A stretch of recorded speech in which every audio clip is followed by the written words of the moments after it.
தாய் தமிழ் உறவுகளுக்கு வணக்கம். காவல்துறை அதிகாரிகளுக்கு கட்சி பதவி வழங்கிய விஜய் என்ற தலைப்பில் இந்த காணொலியை காண்கிறோம்.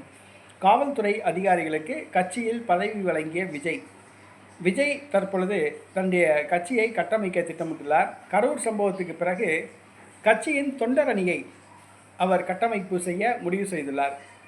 கட்சி தொண்டரணி கட்டமைப்பதற்காக ஓய்வு பெற்ற காவல்துறை அதிகாரிகளுக்கு பதவி வழங்கியுள்ளார். தமிழக வெற்றிக் கழகத்தில் ஓய்வு பெற்ற காவல்துறை அதிகாரிகளுக்கு பதவி வழங்கியுள்ளார். குறிப்பாக ஓய்வு பெற்ற DGP, commissioner, deputy commissioner, DSP உள்ளிட்ட 4 முக்கிய காவல்துறை ஓய்வு பெற்ற காவல்துறை அதிகாரிகளுக்கு ஒரு பதவி வழங்கியுள்ளார். இவர்கள் தொண்டரணியை வழிநடத்துவார்கள் என்று கூறப்படுகிறது. தொண்டரணியை வழிநடத்துவதற்காக ஓய்வு பெற்ற காவல்துறை அதிகாரிகளுக்கு நடிகர் விஜய் தன்னுடைய கட்சியில் பதவி வழங்கியுள்ளார். இனிமேல் ஐஏஎஸ், ஐபிஎஸ், ஐசிஎஸ் ஓய்வு பெற்ற அதிகாரிகளுக்கு நடிகர் விஜய் பதவி வழங்க திட்டமிட்டுள்ளாப்புல. ஓய்வு பெற்ற அரசாங்க ஊழியர்கள் உயர் பதவியில் இருந்தவங்களுக்கும் கட்சியில் பதவி வழங்க அவர் திட்டமிட்டிருக்காரு.